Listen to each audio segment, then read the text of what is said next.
Hello friends, welcome back to Iron Destiny Props, and today we have Darth Vader's V1 lightsaber from A New Hope. This is a collaboration I did with Tony of Ronin Sabers, and he installed it with a blade holder, Proffie soundboard, and eco chassis, and I did all the external work and accuracy details. Jeffrey commissioned us to build him this prop since he is a 501st Legion cosplayer member and was in need of an upgrade for his Vader costume. I'll give you a tour of my work on the external details and then touch briefly on Tony's work on the chassis. For the base hilt, we utilized Roman Props' replica of the MPP flashgun, and I weathered it with these fine scratches and distressing, similar to vintage MPPs that have crossed my bench. Starting at the top, we selected Roy's WannaWanga aluminum shroud that he designed directly from the reference photos of the real prop. I installed the D-ring shifted slightly to the left and applied these accurate chips and dings to the shroud. For the E&S ports, I 3D printed small inserts into which I could install the port contact fins, and this gives a more authentic appearance similar to vintage MPP sockets. The clamp band I permanently glued to the flash gun in order to maintain its screen-accurate location, which will hopefully prevent it from moving during cosplay. I replaced the angled Roman clamp bars with these accurate straight ones from the custom saber shop, and grinded off the chrome plating down to the aluminum similar to vintage bars.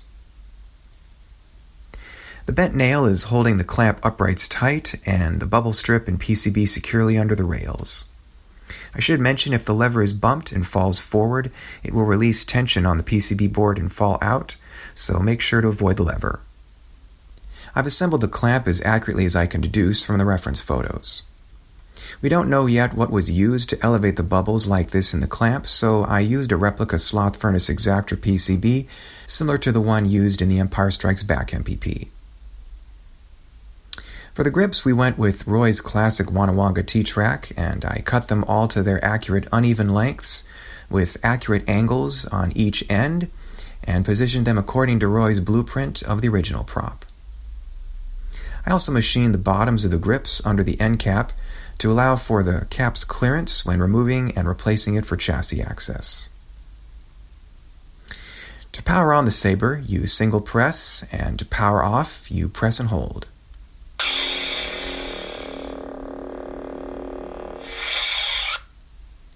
You also have the convenient twist on, twist off.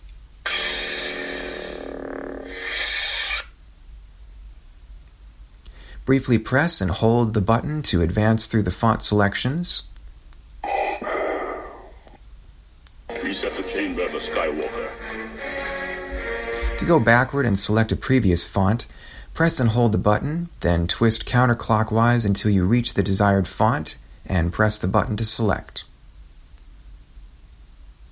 Select preset.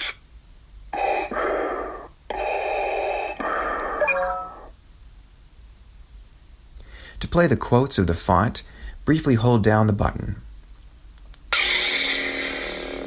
A tremor in the Force. The last time I felt it was in the presence of my old master. To turn on and turn off the font's background track, hold the saber straight up and double press.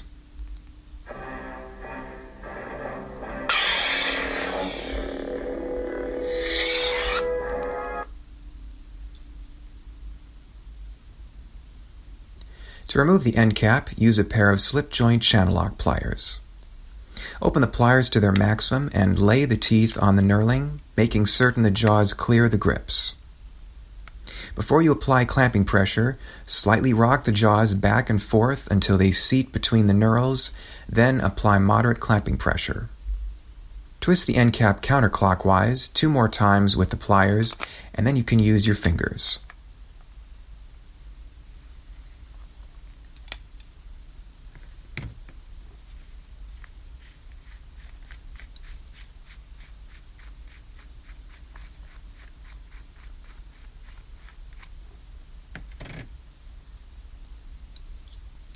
Loosen this greebly screw, and the chassis can be extracted.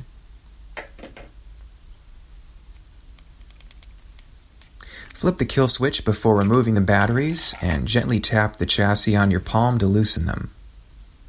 You should get about 3 hours of runtime on the 2 fully charged cells, if not more. Replace the batteries and flip the kill switch back on. To reinsert the chassis, align the switch platform with the switch button. If necessary, turn the chassis slightly once inside so the switch platform can seat down correctly into the blade holder slot.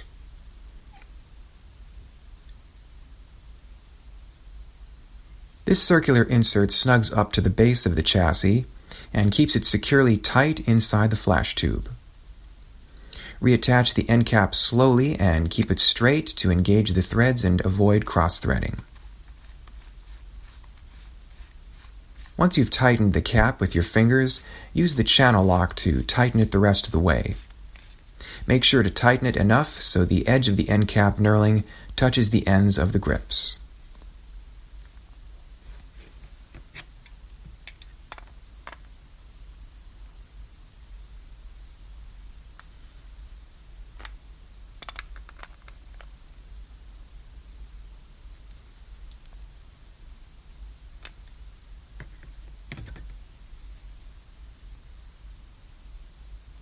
Finally, retighten this greebly screw.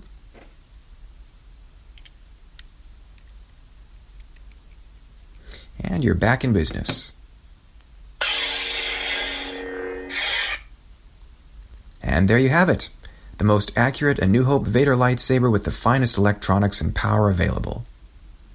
Many thanks to Jeffrey for this great commission, Roman Props, WannaWanga, Sloth Furnace, Ronin Sabers, Dagobah Swamp, and 5280 Concepts for their component contributions that made this prop come to life.